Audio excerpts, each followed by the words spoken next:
cheeks. Cause baby, in your absence, life is boring. Hi guys, good morning. So, actually hindi na good morning.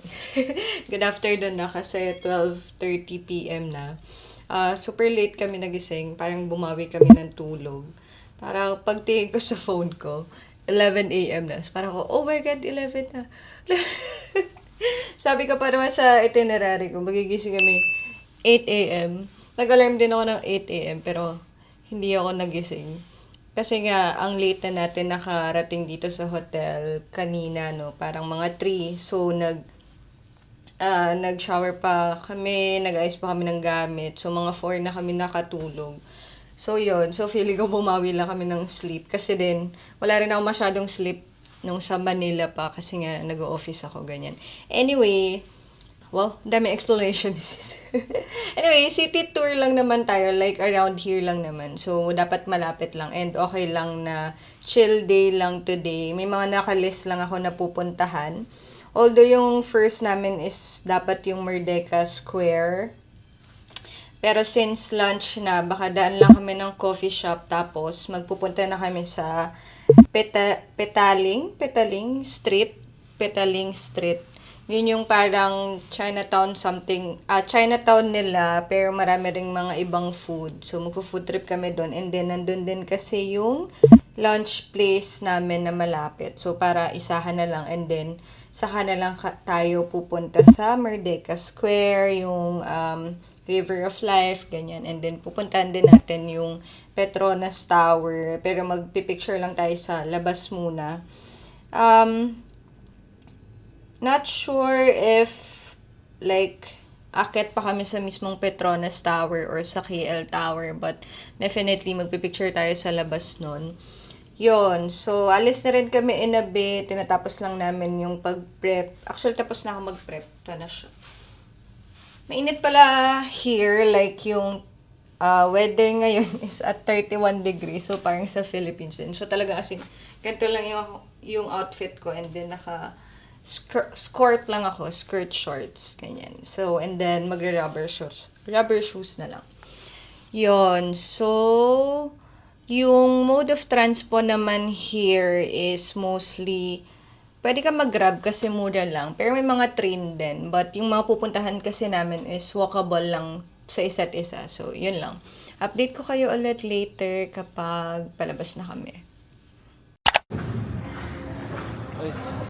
Guys, this is the neighborhood of our hotel.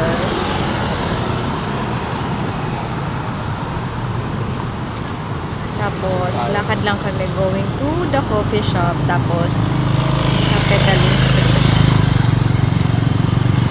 Okay, so nasa Chokit area tayo. Nasinerge ko to sa TikTok naming coffee shop around. So, na-try natin yung isa sa mga rego sa TikTok. Malapit lang sa hotel. Mga 7-minute walk lang. Diretso lang. Oo. Kahit alas 12 na, parang ba't sarado yung mga ano. We're here at House of Wheat.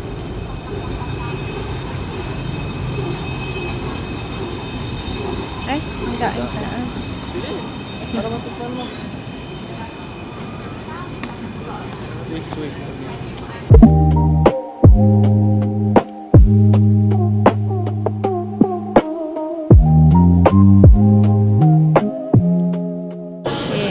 Pinupuntahan siya ng mga tao dahil aesthetic siya, guys.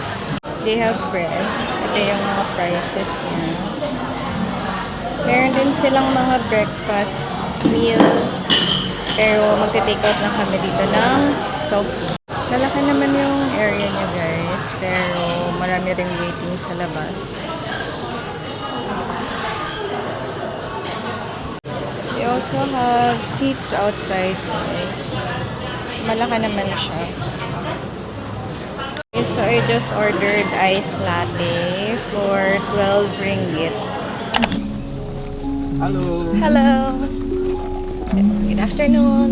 How are you? It's okay. It's our first day here. Oh, first day here. Yeah. 马来一点点，菲律宾可以。一点点啊，大概咯一点点。爸爸妈妈是中国人吗？我不是福建人呐，福建人我是福建人呐，啊，福建人。我是槟城，you know 槟城？不槟城。不。 Isang bait nung Grab namin. Ano siya, 75% Chinese. Sabi niya, di ba? Tapos, Papa so, niya, nagcha-Chinese siya. At nagkakaintindihan sila ni Alin. Yung Tapos, papa daw yung mama niya mix. mix. Tapos, sabi niya, pag Friday, work from home daw yung mga tao dito. Kasi meron silang prayer time. So, kailangan nilang mag-pray ng 12 to 2 p.m. Kaya pinapa-work from home na sila. Anyway, yan lang. Nandito na kami sa Petaling Street. Nandito yung mga food trip din dapat. Tapos may pupuntahan kaming restaurant para doon kami lunch na. Since 2 p.m. na rin. So here, itong napasukan namin is mostly ang mga binibenta pa lang is mga bag. Para siyang Tiangge style. Papa ko. Yan. Tayo. Ano yung kakain na natin? Dapat may mga street food dito eh. Pero meron tayong restaurant na pupunta. Kaya tumawid kami sa kabila kasi nandun yung kakainan na. Ang ganda talaga pag mga ganyan. Wala, yung may mga design yung ano nila. Building. So, we're going to have our lunch here at Coco Hainam Kopitiam. Nakita ko lang din to sa mga vlog na masarap na kainan here. Tapos, may mga nakapila din eh. So, I guess, sikat talaga siya. But, kumuha na kami ng aming seat. Malaki naman pala yung area.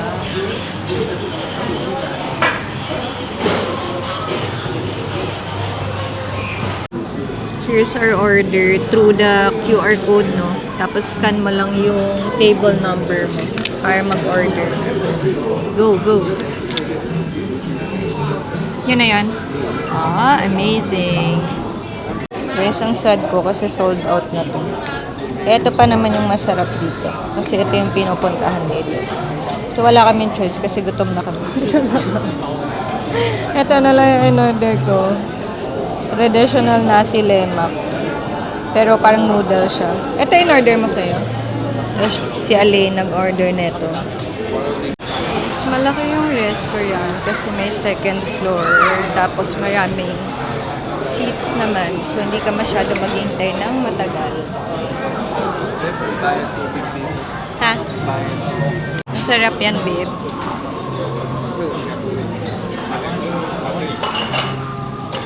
Okay, so order ko. Nasi lemon. Kala ko noodles. Wala, rice lang pala siya, pero walang chicken. Ito lang siya.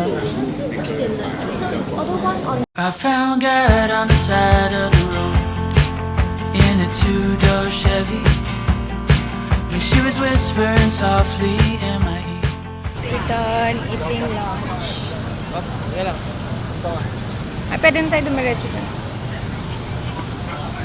Yun, ang sad kasi wala na yung signature nasi lemak nila, yung chicken.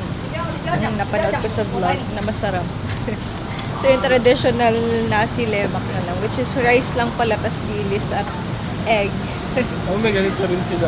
Tapos yung total of ano namin is 25.19 9. 0.9 0.1, ringgit. sorry. 25.1. 25.1. So, how much yan? We are back here at Petaling Street. Hanap lang tayo ng pwedeng food trip natin. Pero here, yan. Ang daming bibilan ng bag. Parang ano, pag sa Divisoria sa Pilipinas.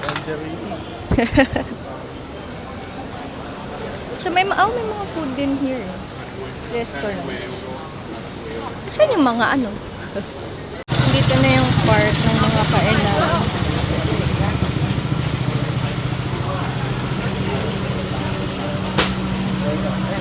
Okay, bibili kami ng yogurt. One yogurt.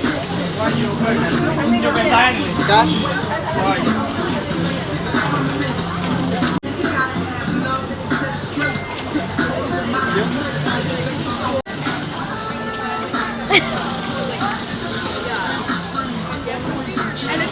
Normal.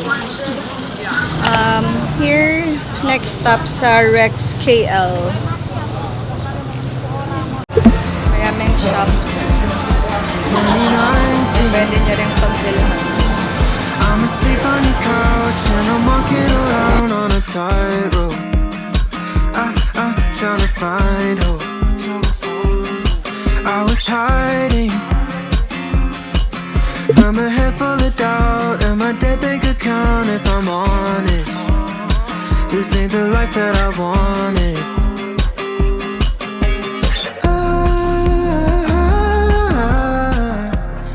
Here sa building, merong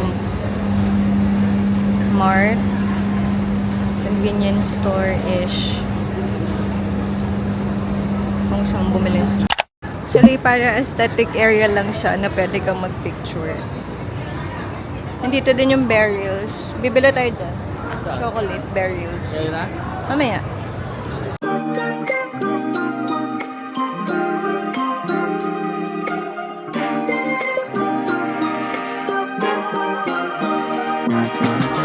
When the world divides and the lines are drawn. Next stop sa burials, bili lang kami ng chocolate.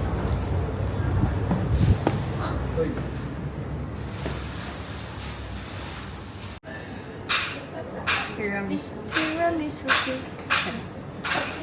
Okay na to. May durian din sila na chocolate. Ito kasi, 8 ringgit lang. So tayo sa mura. They buy this.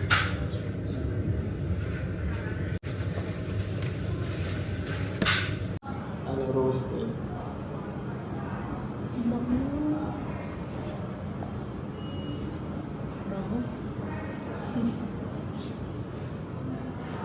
Guys, nandito kami sa Burials. Bumili lang kami ng chocolate. Tapos, nag-book na ako ng Grab papunta sa Merdeka Square. Actually, kaya siyang lakarin per like 15 minutes. Eh, mainit. So, tamad kami maglakad. Mura lang naman yung Grab. Parang mga 12, ano lang. Ano to? 12.36 ringgit. So, yun. Again, pwede nyo siyang lakarin. Mga 15-minute walk going there. Tapos, magkakalapit na lang ulit yung mga pupuntahan natin doon.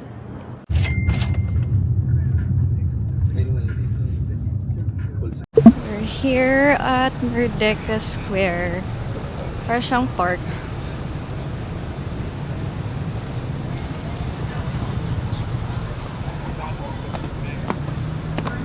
Uy. So, pwede yung picture dito yung Merdeka Tower. Hello, vlog. Hi, vlog. Lalakarin lang namin yung buong... Ay, sarado. Yung buong square. At magpipicture later. Mga 10 minutes away yung sa Grab. Tapos na-realize namin, Layo. parang paano lalakarin nyo? Pag nilakad nyo mula dun sa Petaling Street. Ano ba? Petaling Street. Medyo malayo pala siya, na-realize namin. So, better if mag-Grab na lang kayo. Dahil 12 ringgit lang naman. Papahinga na lang kami.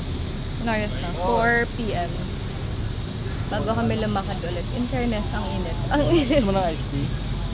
Sige. Guys, ganun lang ginagawa namin dito. Very chill lang itong park na to, itong square.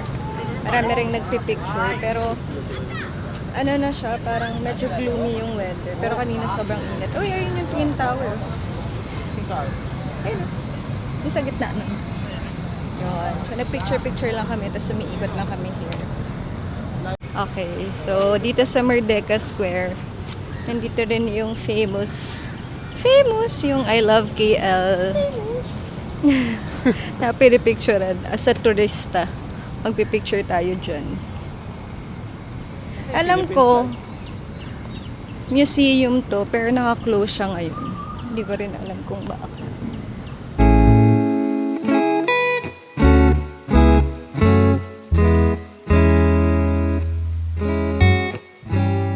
We're done here sa Merdeka Square. Punta na kami ng KLCC Park kasi dun yung view ng Petronas Tower. Tsaka park siya, so pwede alam ko pa rin. Tapos, in-attempt namin kung mag-book kami ng Bolt or Grab, pero around 22 ringgit, so mga 500. So sabi ko, mag-train na lang tayo, kaya matry din natin mag-train. Yun, kaya lang maglalakad pa kami going to the train station. Medyo malayo din mga 13-minute walk, pero let's go, kaya na natin para may experience tayo ng train. Dito sa Bong Square, maraming tourists na nagpipicture. So, maluwag naman siya at hindi gaano kainit ngayong around 5:30 p.m. Alam niyo, ang saya talaga sa ibang bansa. Kasi may sidewalk na walang tindera. So, makakapaglakad ka freely. But, ayun yata yung train. So, punta lang kami doon sa station. Malapit din dito sa Merdeka Square is the River of Life. Yan.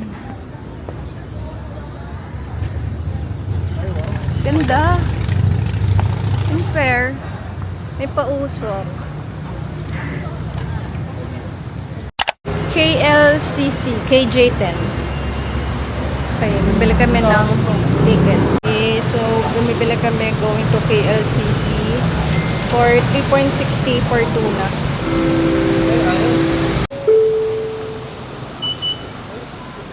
Para pelanggan dihormati, demi keselamatan dan keselesaan para Ang ganda naman ng train station nila dito. Ang linis din.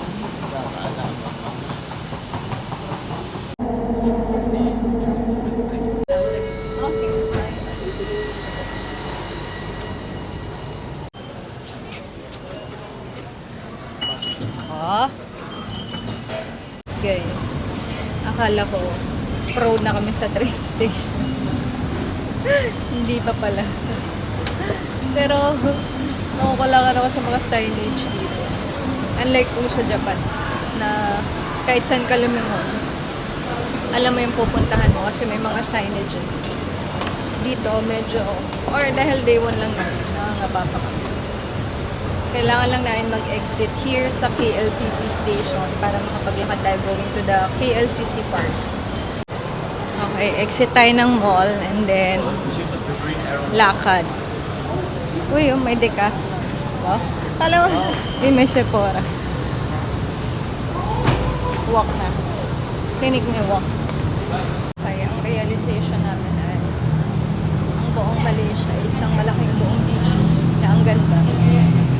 Kasi maayos yung mga establishments, yung mga sidewalk. So, walking pa din kami going to the park. Baka maipit tayo sa lupa. Hindi naman, 20 seconds. Yay! We are finally here at the KLCC Park. So nice! Wanna see it? Here Petronas Tower. Ganda, no? Tsaka malinis.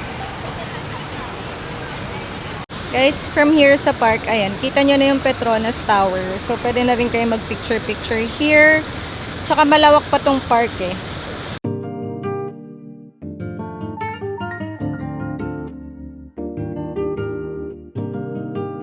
Tayo sa may bridge para mag-picture tayo with the Twin Tower. Dami palang tao. Ay, may swimming pool, bimbo. Ha!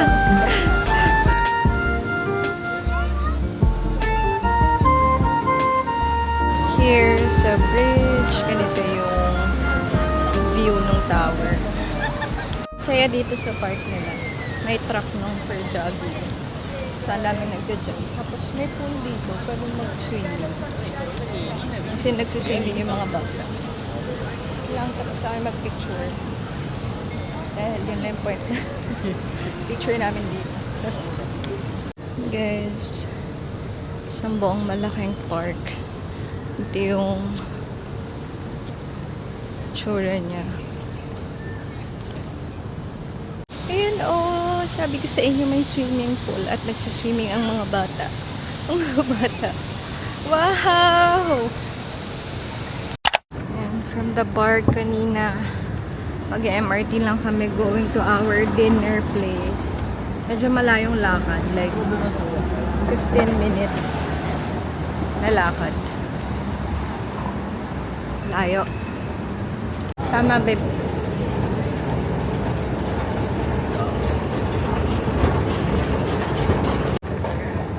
Okay, bibili muna kami ng token ulit.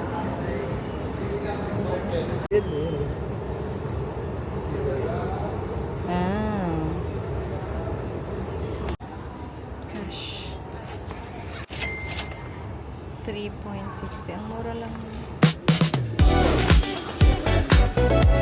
Amazing.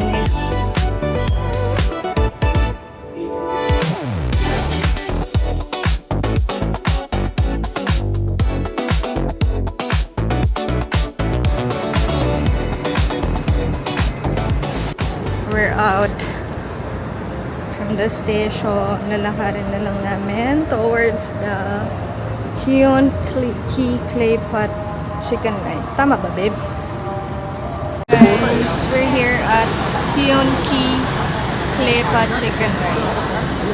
Alam ko it's a Michelin Guide restaurant.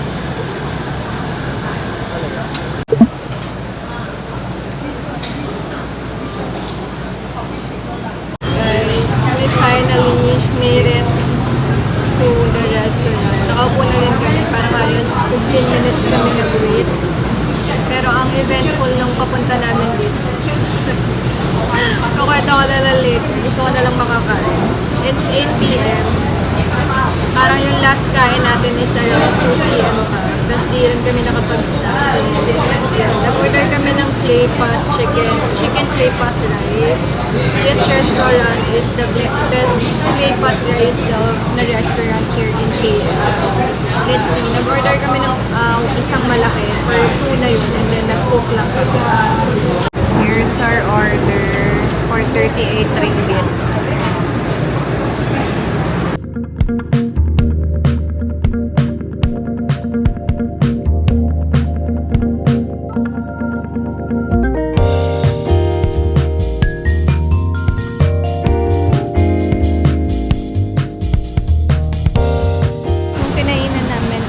Michelin Guide restaurant. So, kaya ang dami talagang kumakain kanina. Pero mabilis lang naman yung waiting time. Parang halos 15 minutes lang kami nag-wait from nung nag-order kami sa pila kanina. Tapos mabilis lang din naman na-serve yung food. So, hanggang 8:15 lang sila. Tama no? 8:15? 8:15 p.m. lang. So, buti na lang nakaabot kami ng mga 7 or 8 na dito na kami. Yun lang, nag-book na lang kami ng Grab going back to our hotel kasi ang struggle talaga nung paglalakad namin kanina from MRT. Hindi namin in-expect, ganyan.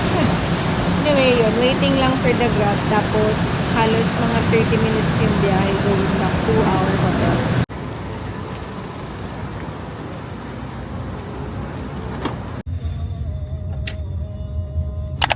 Guys, we are finally back at the hotel. Nakarating kami mga 9:10 p.m. So, pagkatapos nung dinner is nag-grab na lang kami going back here kasi ang daming pinagdaanan kanina. Anyway, sige, nag-start yung day natin ng mga around 12:30 na. 12:30 na kami nakalabas dito sa hotel kasi nga late kami nagising. Tapos, yun, nag-start na lang kami sa Petaling Street. Yun yung parang Chinatown area nila. Tapos, may na-search kasi ako doon. May napanood ako doon sa vlog na kainan ng nasi lemak, yung chicken rice, ganyan. So, malapit sa Petaling Street. But, nung pinuntahan namin, sold out na. Kasi magko-close na sila ng 2:30. Nakarating kami mga around 2 p.m. dun sa restaurant. So, yun. Sad lang. So, sad talaga yung lunch namin. Kasi nga, hindi kami nakakain nung nasi lemak. Anyway, after nun, bumalik kami sa Petaling Street. Inikot lang namin. Tapos dun sa street na yun, mas maraming mga nagtitinda ng bags, ganyan. Yung mga Coach, mga Christian Dior, ganyan. Pero feeling ko mga hindi naman original. Tapos original pala nun, nabash pa ako. Charing. Tapos nun, after nun, dumiretso kami sa Rex KL. Para siyang isang building na 3 floors. Tapos yung pinaka naman doon would be the parang library. Ay, hindi siya library pala. Parang bookstore. So, ang daming nagpipicture. Aesthetic kasi siya. Tapos, yun. May mga insert na lang picture dito kasi may mga parang box doon na space yun. Pwede kang umaura-aura. Then, nagpunta kami sa Huakong, ano yun? Yung parang mga may mural na sa wall, yung pag tinignan mo yung QR code is lalabas yung mismong artwork, ganyan. So, dun yun sa Kuai Chai Hong pala. And then, pumunta kami sa Burials Chocolate. Yun yung parang isa dito sa sikat sa Kuala Lumpur. Bumili lang ako ng ibang chocolate. Then, after that, nag-grab na tayo to Merdeka Square. Yung Merdeka Square is parang park lang nila. Parang, paano bang version sa atin? Parang Luneta Park. Parang ganun ba, babe? Yung Merdeka Square. Anyway, nag-picture lang din kami doon. Nandun din yung sikat na I Love KL photo spot. Lagi ko dito yung picture namin. Very turista. Ano kasi yon, parang Kuala Lumpur City Gallery, pero nung ni-research ko last time is closed na siya, like permanently closed. So, hindi na kami nagpumasok doon. Then, after that, nag-train kami. Oh my God. I love their train kasi ang luwag, wala ganong tao, tas ang lamig nung pinaka-station. Yun, pumunta kami to KLCC Park. Yung KLCC Park, parang siya, park.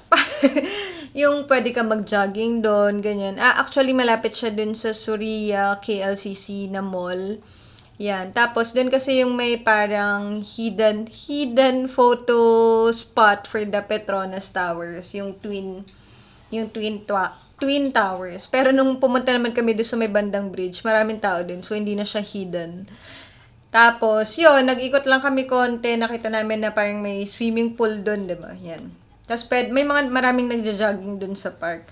After that, nagpunta na kami doon sa dinner namin, yung Hyunki Clay Pot Chicken Rice. Eto, nag-train din kami. Tapos, yung sa last train na, parang walk na towards the restaurant. Tapos, grabe, parang, alam mo yung highway, yung, parang hindi siya meant for may tao na naglalakad sa sidewalk, ganun.